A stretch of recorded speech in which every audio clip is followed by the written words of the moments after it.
So the Seahawks. Seattle, yeah, that's. I mean, if Oh there's one boy. offensive line, if honestly, because we were talking, we kind of talk about these teams before we even go live here for you guys. And at first, I don't know, maybe like a month or two ago when we were kind of like sitting here thinking about these divisions, we were talking like, oh yeah, NFC West, definitely the best decision in the NFC.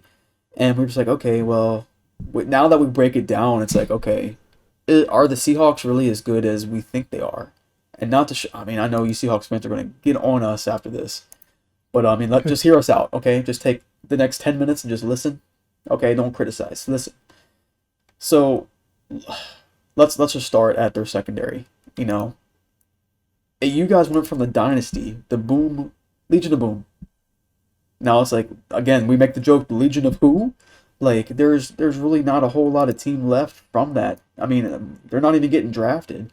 I mean, Yeah. who's your best corner right now, guys? I mean, let's think about this for a second. Like it's Brandon Flowers. I mean, Yeah. okay, I'm sorry. No, Quandre Diggs is your best safety, but other than that, it Hmm. looks like you have a bunch of linebackers running around. You got Bobby Wagner, Jamal Adams. He's a linebacker. Okay, I don't give a shit. And then you got Poona Ford and Carlos Dunlap. I mean, those are the four guys that immediately think like, okay, they are They're pretty top good. notch, best at their position guys on defense. Everybody Hmm. else is like Ben Burr-Kirven. Who is that? It's like, God, you have guys that I've never even heard of starting, and I just don't understand where this team is headed or what they're trying to do right now. I don't understand why they haven't done anything positive for their offensive line That too. because You can poke holes Russell everywhere. Wilson sat the team down and was like, "Hello, I'd like to get some help on the offensive line, please." And they proceeded to draft a receiver and something else, and When then they draft didn't an need offensive one. lineman, in the sixth round, and then sign a mediocre addition to the team. And it's just kind of like, what the hell was that about? I mean, he gave you one. First of all, you watched your performance versus the Rams, so you should have known that that's what you needed to do this offseason was get some offensive line. The absolute last thing that you needed to draft, honestly, was a wide receiver. Uh, it just doesn't make sense. It really doesn't make any sense at all to me whatsoever. And if this team isn't last in the division, which I would expect that to be the case based on just the roster itself, um, I think Russell Wilson is going to be doing what Aaron Rodgers is doing right now next offseason.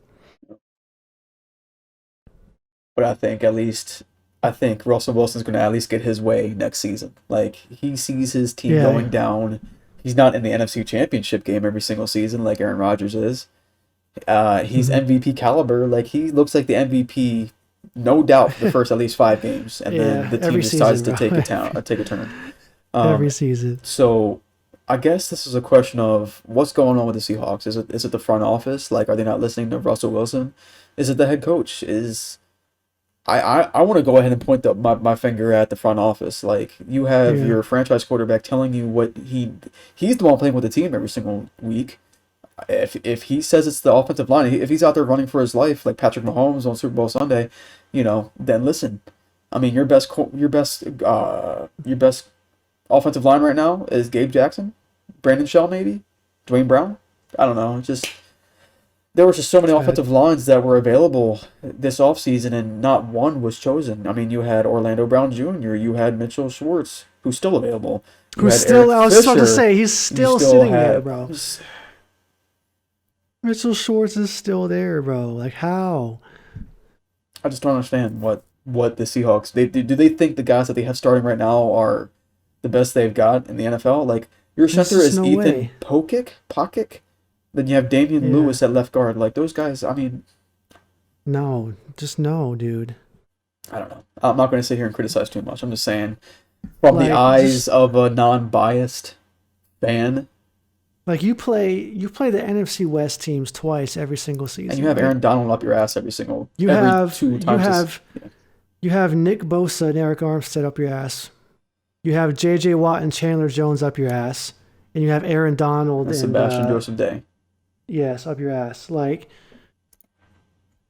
Do you think the offensive line doesn't like? And then you look at these other teams: 49ers, Cardinals, Rams. They all have better offensive lines than you. Why? Because this division is on your ass with pass rush, like every single team, except for you. You have no pass rush and no defensive line. What's the problem? What's going on? Well, I know you guys. I know exactly what you're about to say to Spitz right now. But we have Jamal Adams and Carlos Dunlap and Puna Ford. Jamal Adams cannot be your pass rush, bro. Like, that's just sad and And depressing. even if that is the case, what about your secondary? You're leaving that entire part of the field just wide open for them to just dot you up. Jamal Adams leading your team in sacks is, just in case you didn't know this, is not good. Just want to, that's just not good at all. That's not how it's supposed to go. Quandre Diggs cannot be your best guy back there. That's all I'm going to say. The fact that they have to send Jamal Adams at the quarterback so many times just tells you that they know that the defensive line is trash. Yeah. Well, they know the defensive line is trash. Well, we're not going to get any pass rush, so we got to send Jamal. He'll go get them. Like, or, hey, we need to get Jamal because we can't hold the secondary that long either. Yeah. So it could go both ways. Y'all made poor Jamal Adams, like, that man was a safety, bro. You made him not even be able to play his position no more because of how bad your team is. Honestly, like, I try not to be mean. That poor but man like, is running around doing everything for that defense right now. Yeah, it's like you got Jamal Adams and Bobby Wagner just having to do everything on defense, and you got Russell Wilson. Luckily, you guys have weapons for Russell Wilson. Yeah, you got DK and Tyler, actually really good. It's just, like, did you really have to draft Duane Eskridge? Like, I just need to understand what the thought process was with...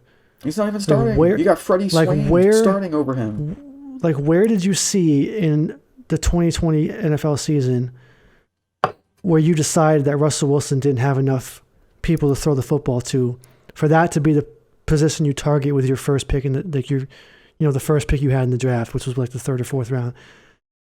How? I really don't understand that at all. Even if you're looking at that and you're just like, oh man, I don't really see any offensive linemen that we could. It still would have been a better pick than a wide receiver. It doesn't make any sense. You basically drafted a kick returner. It's basically what you did. I don't understand it. Seahawks. I mean, and probably, just how things go in the NFL, they'll probably still go 5-0 at the beginning of the season, just because that's just Russell Wilson he just wants to go off, and that's what he does. But eventually, that pressure will get to him. Eventually, he's going to stop wanting to run around his ass. Russell Wilson will save you for a little while. I'm not going to sit here and say they're going to be trash the entire season. They'll probably still go 10-7 or whatever. But it's just the fact that this is your franchise quarterback. You got to listen to him. Joe Burrow is like, hey man, I want to get my buddy from LSU. They do it. Yeah. I'm just saying, listen to your quarterback. And they added offensive line to help him. So it's like they do both. You just and then you got Aaron Rodgers. You're saying like there's too many examples of what happens when you don't listen to your quarterbacks. Okay, so we'll leave it.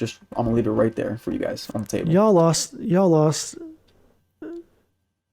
Jared Goff had 3 fingers. You were playing at home,